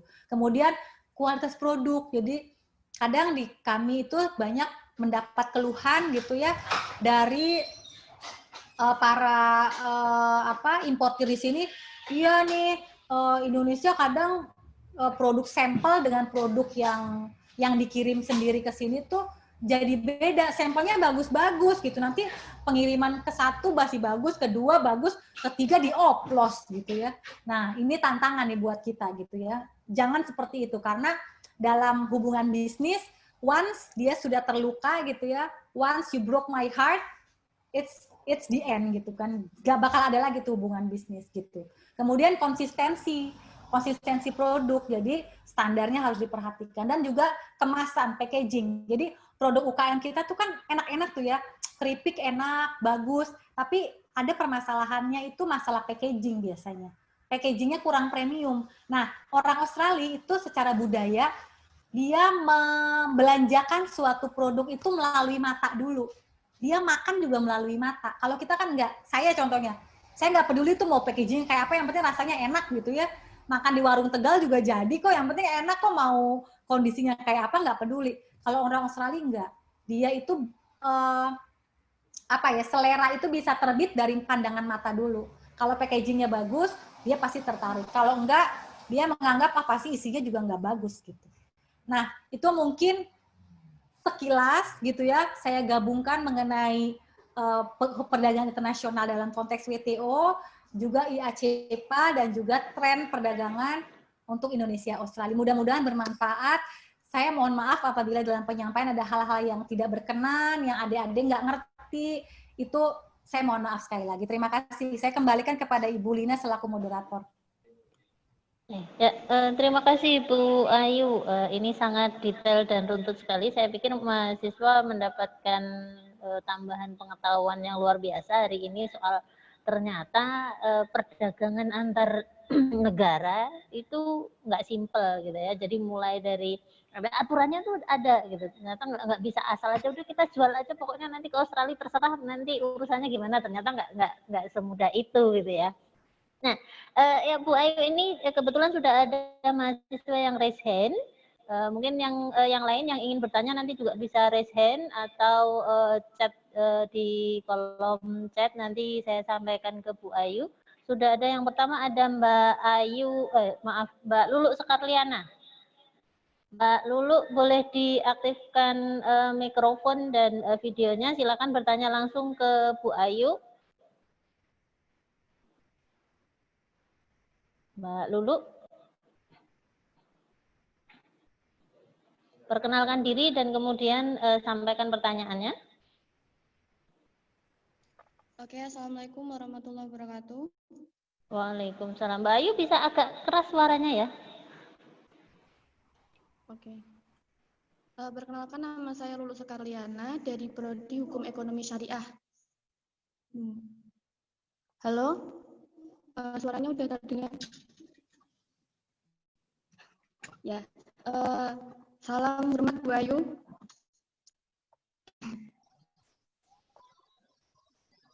Ya, ini saya mau bertanya ya tentang tugasnya Bu Ayu sendiri. Bu Ayu kan sebagai IEC di Indonesian Promotion dan Indonesian Trade Promotion Center di Australia. Nah, itu sendiri tugas Bu Ayu kan itu hanya untuk mempromosikan atau juga untuk menghadapi masalah yang tentang mengenai perdagangan yang ada di Australia. Itu pertanyaan pertama saya ya, Bu.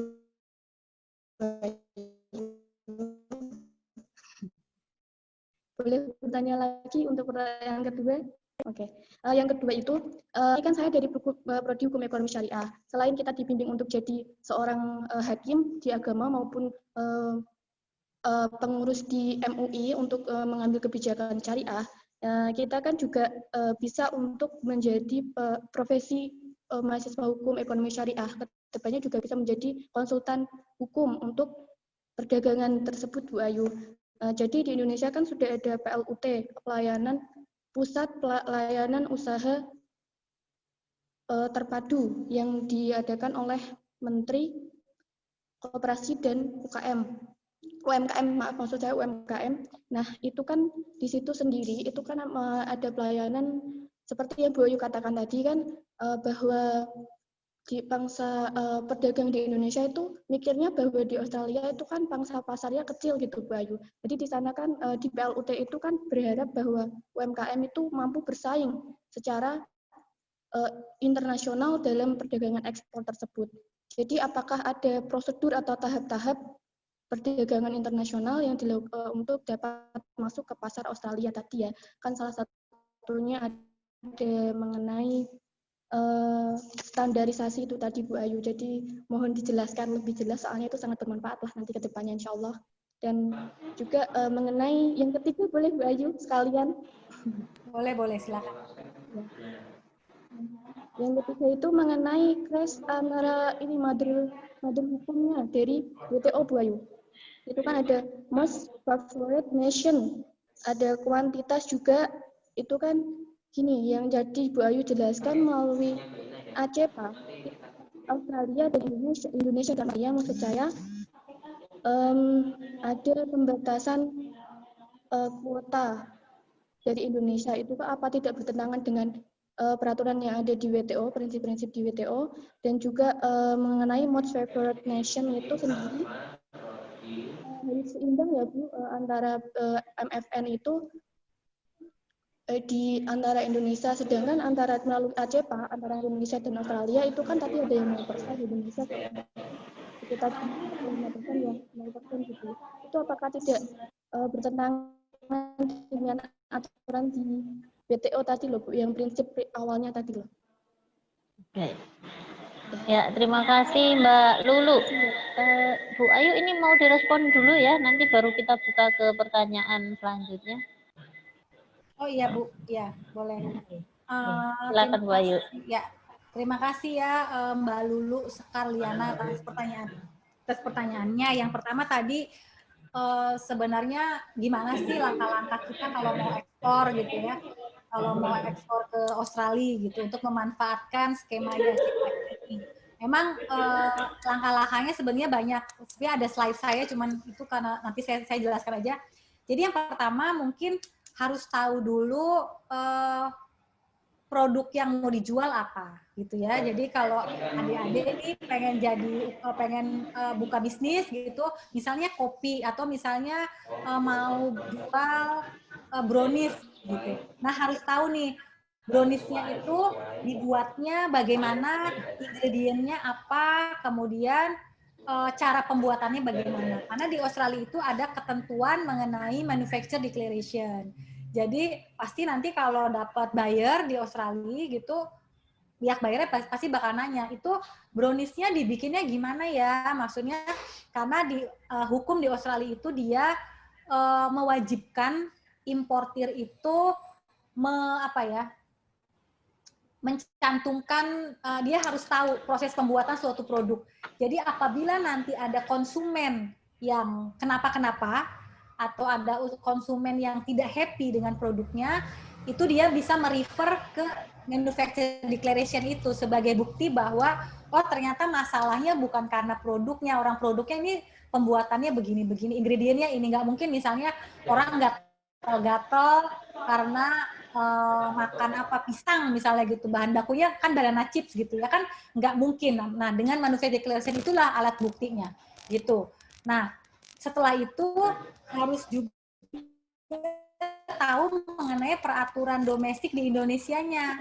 Jadi misalnya mau ekspor kopi gitu, kopi ekspornya terdaftar. Nah, itu kan harus tahu. Jadi sebelum mau ekspor ke Australia, diurus dulu regulasi yang terkait dengan produk tersebut. Tidak semua produk tuh ada izin ekspornya, tidak.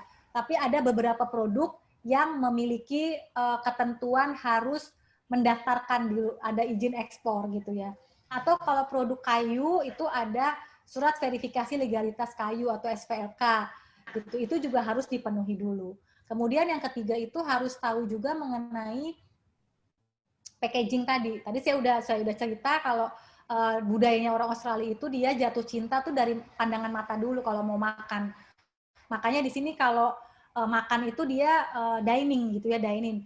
Jadi ada appetizer dulu, kemudian ada main course-nya, kemudian ada penutup gitu. Karena memang budayanya begitu. Kalau kita kan enggak, yang penting kenyang lah gitu ya. Ribet gitu kan, mau appetizer, mau apa, pokoknya semua yang penting kenyang gitu.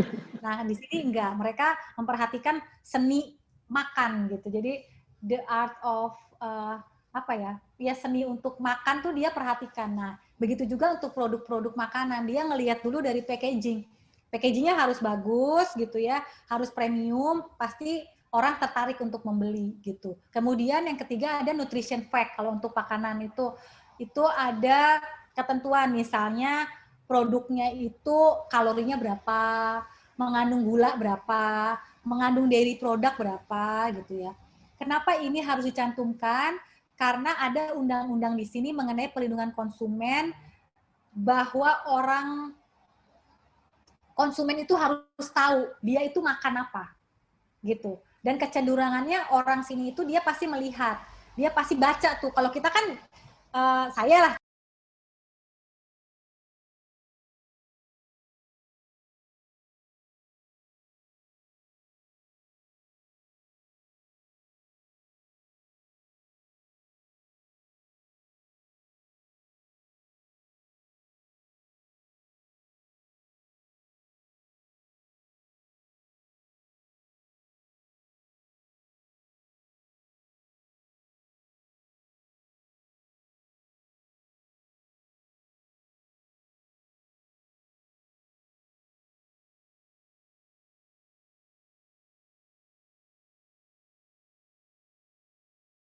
Oh, Bu Ayu, maaf suaranya ke mute. aduh sorry, tadi saya sampai mana tuh ngomong? Ya, jadi ya tadi ada sampai beng-beng kali ya. Ya. Oke, jadi di sini itu orang harus tahu yang dia makan itu ingredientnya apa, bahan-bahannya apa, gitu ya. Jadi kalau saya pengen beli beng-beng karena iklannya Luna Maya gitu ya, iklannya Luna Maya pasti beng-beng enak gitu. Kalau di sini enggak, dia nggak peduli mau yang jadi bintang iklannya siapa, dia nggak peduli. Yang penting dia harus tahu makanan ini kandungannya apa, mengandung gula berapa persen, mengandung coklat berapa persen, mengandung dairy produk berapa persen, kalorinya berapa. Nah, itu dibaca. Makanya ada ketentuan mengenai nutrition fact. Kemudian yang hal lain-lain itu harus ada mengenai kita tidak boleh mencantumkan sesuatu yang belum teruji klinis. Jadi misalnya nih mau jualan jamu ya, ini jamu ini bisa sembuh loh, ini dari COVID-19 nih gitu ya. Nah, sementara belum ada uji klinisnya. Nah, itu sebaiknya jangan dicantumkan. menyembuhkan corona, itu bisa pidana kalau di sini. Jadi once itu nanti pihak karantina itu memeriksa atau Kementerian Kesehatan itu cek ternyata tidak menyembuhkan corona, nanti produknya harus di-recall, harus diambil dari peredaran, nanti importirnya kena. Importirnya kan nggak mau kena sendirian, dia pasti nggak suka eksportir. Ini eksportir dari Indonesia nih, yang bilang nyembuhin corona nih, gitu ya. Nah, itu nggak boleh. Jadi hal-hal itu harus diperhatikan dan juga harus tahu juga mengenai segmen pasar, Mbak. Jadi kita mau jualannya ke siapa di Australia? Karena Australia itu adalah negara yang multicultural. Orang-orangnya ada orang asal dari India, ada dari mana-mana. Kita harus tahu juga, harus tahu kita mau jualannya itu kemana gitu. Jadi kalau mau jual rendang atau jual sambal, kan pasti lebih cocok untuk komunitas Asia di Australia. Tapi kalau untuk orang Australinya kan dia nggak suka pedes ya, gitu. Nah itu jadi Bapak Ibu harus tahu segmentasi pasarnya. Mungkin itu. Yang kedua mengenai kuota, kalau di IACPA itu, maaf ya. Kalau di IACPA itu kan ada tarif rate kuota, itu berbeda dengan kuota. Kalau tarif rate kuota itu boleh di WTO. Bedanya apa? Kalau kuota itu dia hanya bilang Indonesia hanya memperbolehkan impor sepatu sebanyak 10 ton dari Belanda. Titik. Jadi hanya bunyi 10 ton, titik. Kalau tarif rate kuota itu adalah Indonesia menerapkan tarif rate kuota sebanyak 10% 10% untuk 10 ton dari Australia. Artinya apa? Kuota impornya 10 ton itu kena tarif 10%. Kalau kuotanya lebih dari 10 ton, kena biaya masuk yang normal. Ya, jadi kalau Australia sudah mengekspor ternyata 15 ton, 5 tonnya itu kena biaya masuk yang normal tuh. Itu boleh. Karena apa? Karena perhitungannya jelas. Kalau kuota aja kan nggak jelas. Jadi nanti orang harus mengajukan, eksportir dari Australia harus mengajukan ke Indonesia. Saya meminta izin untuk mengekspor sepatu. Nanti kan suka-suka Indonesia tuh. Ya udahlah, sambil merem. Kamu dapat 20 kilo, kamu dapat 50 kilo. Kan nggak standar, ya. Nggak. Jadi ada diskriminasi. Jadi pihak negara yang mengizinkan impor itu suka-suka dia mau ngasih kuotanya berapa. Gitu. Tapi kalau tarif rate kuota kita nggak bisa suka-suka kita karena sudah jelas 10% per 10 ton. Jadi kalau nanti sudah lebih dari 10 ton, automatically dia kena tarif biaya masuk yang normal. Gitu. Itu bedanya dan itu boleh. Justru WTO itu kalau bahasa ini menghalalkan, itu halal, tidak haram ya. Kalau yang kuota itu haram, kalau yang tarif rate kuota itu halal menurut kacamata WTO gitu. Mungkin itu ya pertanyaannya. Ya, terima kasih Bu Ayu untuk responnya. Ya, sambil menunggu kita lihat sudah ada yang raise hand lagi, ada Mas Faiqul Rian. Silakan Mas Faiqul Rian bertanya langsung ke Bu Ayu.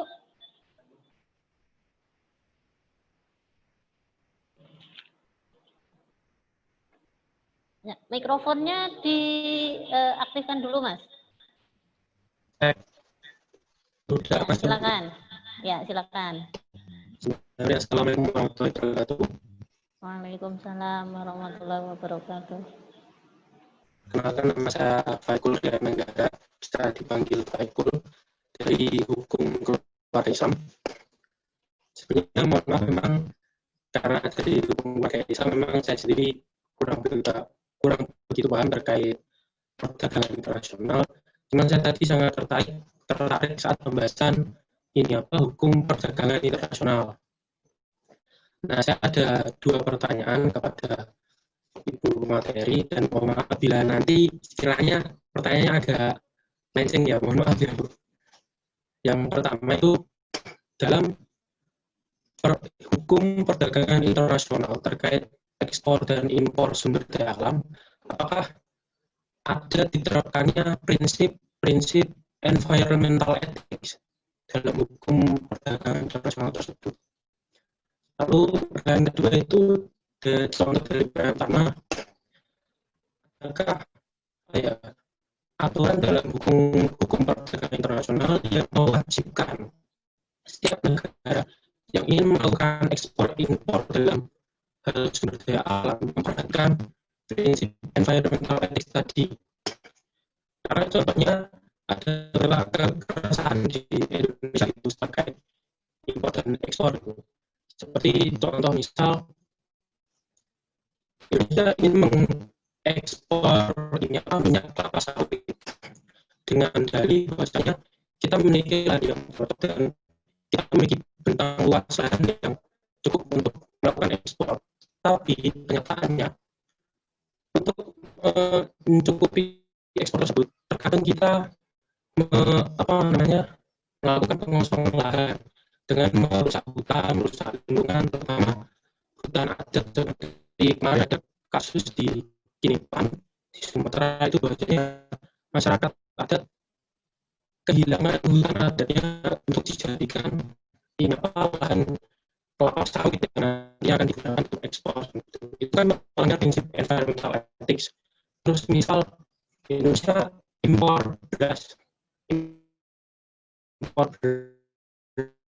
dari luar,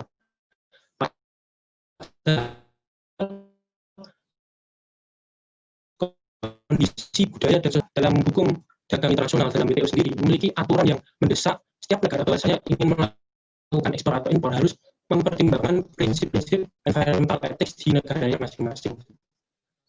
Ya, mungkin sekian, terima kasih. Wassalamualaikum warahmatullahi wabarakatuh. Waalaikumsalam warahmatullahi wabarakatuh. Ya, terima kasih Mas Faikul Rizan. Mungkin tadi agak gangguan ini ya koneksi, jadi suaranya agak putus-putus, tapi semoga bisa tertangkap sama Bu Ayu. Ya, saya tangkap pertanyaannya ke Bu. Oke, silakan Bu Ayu. Ya, terima kasih Bu Lina. Terima kasih ya Dek Faikul Rian. Ini pertanyaannya cukup kritis, ini bagus banget pertanyaannya. Jadi kalau saya rangkum pertanyaannya, apakah boleh suatu negara itu dengan alasan menerapkan pembatasan impor atau pembatasan ekspor dengan alasan environmentally ethic gitu ya. Nah, ini bagus banget. Jadi memang di WTO itu walaupun kita ada prinsip most favored nation, ada prinsip national treatment, ada prinsip anti quantitative restriction gitu ya, tetap ada pasal yang boleh menyimpangi ketentuan tersebut gitu ya. Tadi belum saya singgung karena kalau saya singgung terlalu panjang karena itu harusnya 4 SKS tuh Bu.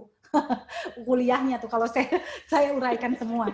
Nah, itu jadi kalau di GATT gitu ya, kalau di GATT di General Agreement Trade and Tariff itu bisa dibaca di artikel 20 gitu ya.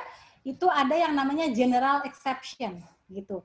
Jadi setiap negara itu boleh menyimpangi prinsip-prinsip utama WTO dengan beberapa alasan tertentu.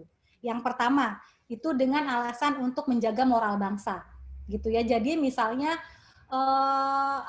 misalnya itu ada pernah kasus antara Barbados dengan Amerika Serikat.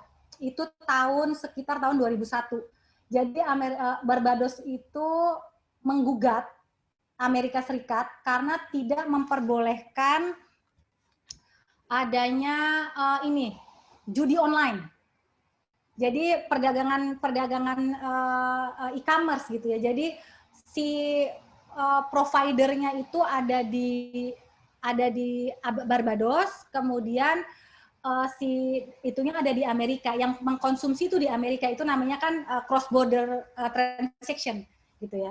Digugat oleh Barbados, kemudian Amerika itu kalah gitu ya, karena ternyata itu dengan alasan moral bangsa gitu kan, dengan alasan moral bangsa jadi bisa disimpangi. Kemudian ada lagi kasus antara Brazil Brazil dengan Amerika lagi, itu kasus mengenai dolphin tuna. Jadi orang Amerika itu gimana ya, Amerika itu menggugat Brazil. Amerika itu menggugat Brazil mengenai kebijakannya mengenai pembatasan impor perikanan, produk tuna. Nah kemudian Amerika jadi menang karena ternyata cara penangkapan. Jadi kalau nelayan itu menangkap tuna, itu ternyata dolphinnya tuh jadi kena juga gitu. Lumba-lumbanya jadi kena. Jadi secara environmentally friendly kan jadi nggak friendly gitu ya. Karena kita pengen nangkep tuna, ternyata ekosistem atau komunitas dolphin jadi terganggu gitu. Itu ternyata diperbolehkan. Jadi hasil keputusannya itu menang gitu dengan alasan environmentally etik itu tadi gitu. Nah, kemudian alasan yang kedua itu diperlukan boleh menyimpangi prinsip tadi itu dengan alasan untuk melindungi kehidupan atau kesehatan manusia. Gitu ya. Kayak misalnya nih kasusnya itu yang pernah tren adalah antara India dengan mana ya? Dengan Brazil kalau nggak salah, kasus flu burung. Ya, kasus flu burung. Jadi negara-negara lain itu banyak menutup impor dari India karena India itu disinyalir sebagai klaster utama untuk penyebaran kasus flu burung pada saat itu. Nah, harusnya kan negara lain nggak boleh tuh menutup impor dari India kalau menurut prinsip dasar WTO. Gitu ya. Tapi dengan artikel GATT yang artikel 20 ini, ketika India menggugat, itu dia jadi kalah. Karena memang secara uji klinis itu uji klinis dari WHO gitu, dari ketentuan WHO itu ya produk unggas dari India itu ternyata banyak mengandung flu burung yang apabila diekspor ke negara lain bisa menyebabkan outbreak juga di negara lain gitu. Jadi tadi pertanyaannya Mas Faisul boleh gitu. Jadi suatu negara itu boleh melakukan penerapan atau pembatasan atau pelarangan ekspor atau impor dengan alasan environmentally etik. Asal argumentasinya teruji secara ilmiah, nggak boleh mengada-ngada gitu. Jadi kalau di Indonesia misalnya sekarang kita lagi ada kampanye negatif nih di EU ya, gitu di Uni Eropa bahwa oh ini palm oil dari Indonesia itu melanggar lingkungan gitu, melanggar lingkungan. Tapi kan kita sebagai pemerintah tuh kan karena palm oil itu kan sebagai industri penopang utama gitu ya untuk ekspor Indonesia, kita lagi berjuang supaya kampanye negatif itu bisa minimal gitu loh, bisa hilang.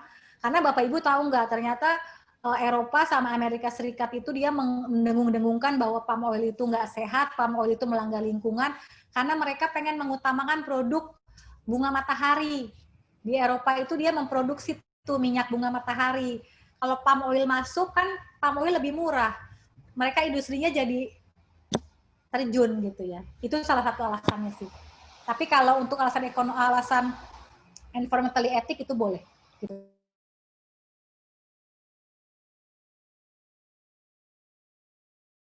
Ya, terima kasih Bu Ayu untuk penjelasan atas dua pertanyaan sebelumnya. Kita masih memberi kesempatan kepada mahasiswa untuk mengajukan pertanyaan langsung ke Bu Ayu Siti Mariam dari ITPC Sydney. Oke, tadi ada yang sempat raise hand tapi kemudian sudah diturunkan lagi. Ya, adakah yang mau bertanya?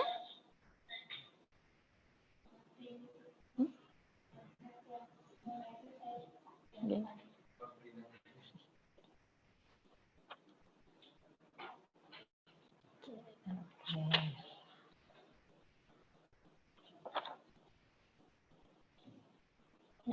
Ya, Bu Ayu, ini ada Mbak Lulu. Mbak Lulu mungkin nanti ya sambil menunggu pertanyaan yang lain, saya ada satu pertanyaan mungkin bisa dibantu dijawab Bu.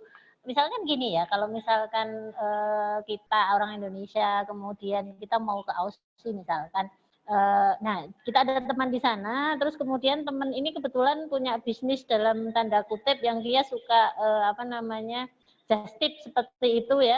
Jadi kita bawa misalkan dari Indonesia apa ya, bawa jahe wangi misalkan, jahe bubuk, kemudian kita bawa dalam jumlah yang agak banyak, kemudian nanti dibeli oleh warga Indonesia yang ada di sana. Nah, itu kan apa ya, kita nggak pakai sistem transaksi perdagangannya resmi. Kalau seperti itu gimana Bu? Atau sebaliknya kita dari Aussie bawa apa misalkan kemudian ke Indonesia kita jual dan seterusnya.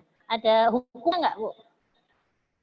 Itu sih namanya barang bawaan ya, barang bawaan. Jadi memang bukan dalam konteks ekspor impor.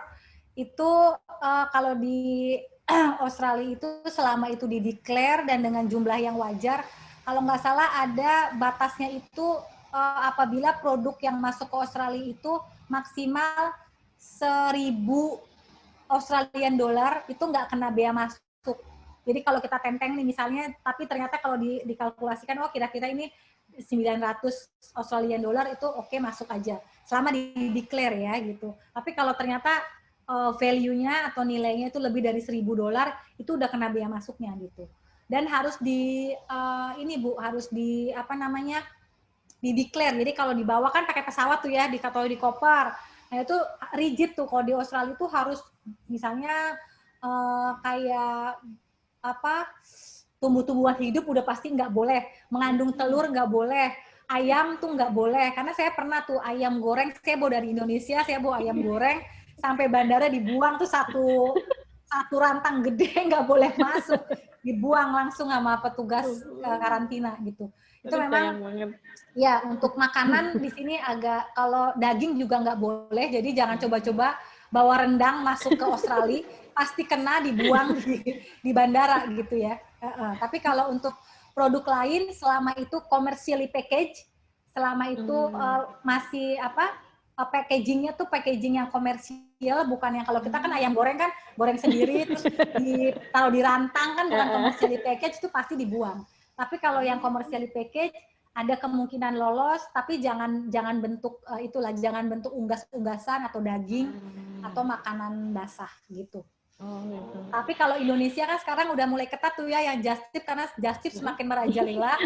Negara kehilangan potensi pajak tuh dari Kementerian Keuangan, kayaknya maksimal itu 1,5 juta ya, 1.150 dolar kalau nggak salah maksimum.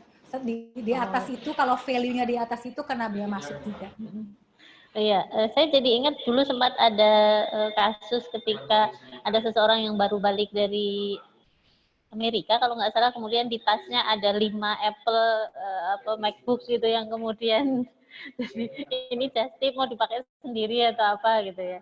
Jadi ada batasan ya Bu ya untuk berapa maksimal yang bisa diizinkan untuk just tip seperti itu. Iya betul, ada batasannya Bu, karena kan logikanya sih kan artinya semangat memperbolehkan barang bawaan itu kan hanya untuk dipakai sendiri, tapi tidak untuk diperjualbelikan gitu. Tapi kalau nitip misalnya untuk komunitas di sini teman nitip ya silakan aja, selama produk itu memang bukan produk yang dilarang masuk ke Australia atau ke Indonesia dengan jumlah tertentu.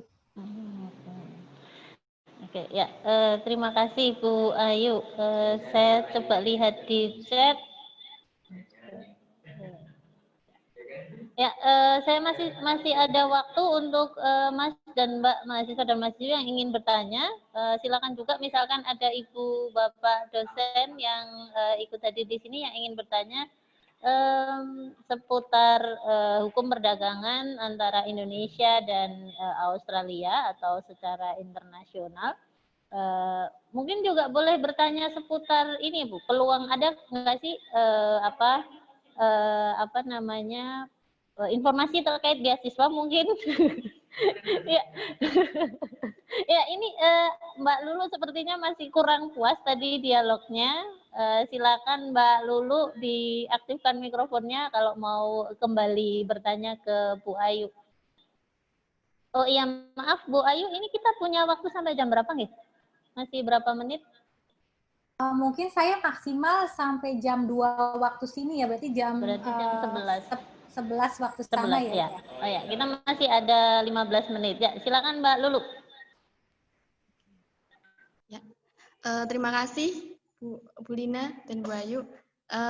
Tadi ada satu pertanyaan saya yang belum terjawab sih sebenarnya, yang mengenai itu loh Bu Ayu selaku di sana selaku TPC itu kan apakah menangani hanya promosi saja atau jika ada masalah hukum di Australia mengenai tadi pengembalian barang yang tidak sesuai itu apakah melalui Bu Ayu atau dan menurut perundang-undang hukumnya itu kan dari prinsip di WTO atau juga menurut negaranya masing-masing gitu Bu? Ya makasih. Oh ya tadi ada lupa yang nggak terjawab. Jadi kalau ITPC itu kan lembaga promosi perdagangan Indonesia. Apa sih yang dilakukan oleh ITPC? Salah satunya promosi tentu produk Indonesia melalui apa? Melalui kita biasanya itu partisipasi pada pameran internasional yang ada di yang ada di Australia. Jadi nanti kita ada booth tuh pavilion Indonesia. Nah isinya tuh produk-produk Indonesia atau eksportir dari Indonesia yang mau ikut ke situ melalui kurasi gitu. Kemudian yang kedua, kalau ada kasus misalnya ternyata ada importir yang nggak happy dengan eksportir Indonesia, kita biasanya memediasi gitu. Karena ini kan konteksnya sudah B2B ya, business to business. Kalau WTO itu, saya kelupaan. WTO itu adalah hukum internasional yang sifatnya itu government to government. Jadi kalau bentuknya kebijakan yang government itu mengacunya ke WTO. Jadi kayak ada peraturan undang-undang Indonesia yang bilang nggak boleh impor produk dari India. Itu kan regulasi yang dikeluarkan oleh pemerintah. Itu mengacu hukum internasionalnya itu adalah WTO. Tapi kalau konteksnya itu B2B, itu biasanya kan nanti dia ada agreement sendiri ya, ada commercially contract biasanya. Nah itu tunduk pada hukum bisnis internasional. Jadi kalau di hukum kontrak itu kan karena mengacu pada Pacta Sunt Servanda ya prinsipnya ya, kebebasan berkontrak. Jadi setiap pihak itu bebas untuk mencantumkan apa yang disepakati oleh kedua belah pihak.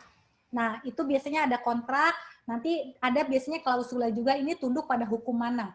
Apabila terjadi one prestasi, itu nanti akan tunduk pada hukum Australia atau hukum Indonesia atau hukum negara lain. Nah, itu biasanya kita mengacu di hukum perjanjiannya. Tapi kalau tidak ada commercially kontraknya, nah itu yang pusing tuh memang. Saya suka pusing juga tuh kalau ada ternyata importir yang nggak happy dengan produk Indonesia, pas kita kejar ya ada nggak kontraknya. Kalau ada kontraknya kan kita tinggal rujuk aja ke situ. Oh tidak ada, nah itu biasanya ya kita mediasi aja lah mereka supaya ngomong enaknya gimana gitu. Tapi kalau tidak ada kesepakatan juga, ya masuknya jadi pidana gitu ya, jadi pidana gitu. Gitu Mbak Lulu. Ya, terima kasih Bu Ayu. Ini ada satu pertanyaan yang lewat WA Japri dari Mbak Rohmatul Safitri, program studi hukum keluarga Islam. Saya bacakan, dalam praktek perdagangan internasional antar negara itu kan kadang tidak berjalan secara lancar. Nah, seringkali ada hambatan sehingga membuat proses perdagangan internasional itu menjadi terhambat. Nah, apa sih yang sering hambatan apa yang sering terjadi dalam kontrak dalam hubungan perdagangan internasional dan solusi atau jalan keluar yang mungkin bisa ditempuh apakah lewat ITPC ataukah kemudian siapa yang bisa menjembatani itu terlebih dalam kondisi sekarang ketika ada pandemi yang memungkinkan kalau nggak salah misalkan WNI sekarang sudah di-ban untuk masuk di beberapa negara gitu ya karena kita kasusnya nggak turun-turun. Seperti itu gimana Bu Ayu solusinya? Kalau dalam konteks hukum perdagangan internasional atau hubungan perdagangan internasional kedua negara, itu biasanya kan pasti ada masalah, pasti aja gitu ya. Biasanya kalau konteksnya negara nih misalnya gini, ternyata sekarang Indonesia banjir nih produk sepatu dari Cina.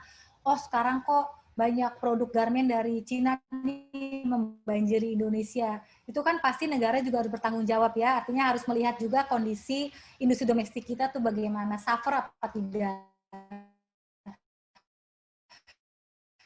Dengan adanya banjir impor itu. Nah, jadi kasus. Karena negara yang dibatasi jadi nggak happy.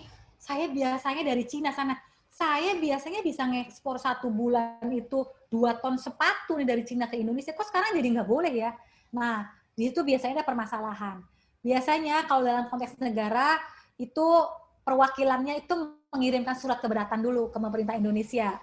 Jadi dari misalnya embassy China yang di Indonesia atau Menteri Perdagangannya China itu kirim surat nota diplomatik biasanya ke Menteri Luar Negerinya atau Menteri Perdagangan Indonesia. Ini saya dapat aduan nih dari bisnis entity saya bahwa yang selama ini bisa mengekspor ke Indonesia sekian ribu ton sepatu sekarang nggak bisa lagi. Apa alasannya? Anda melanggar prinsipnya most favored nation-nya WTO loh. Ini bagaimana? Nah, biasanya nanti kita respon, lobby gitu ya, negosiasi, kita ajak bicara. Nanti atau kalau tidak ada jalan keluar juga, kalau masih kuat si China-nya, dia pasti akan membawa ke dispute settlement body yang ada di WTO. Dia menggugat tuh biasanya. Ya udah nanti kita serahkan keputusannya di WTO gitu. Itu kalau dalam konteks hubungan negara ya, perdagangan internasional yang kedua negara. Tapi kalau hubungannya B2B ya biasanya pasti jadi nggak mau ngimpor dari produk itu lagi deh, udah di blacklist gitu ya. Nah ini saya ada contoh yang menarik nih kalau untuk hubungan kedua negara.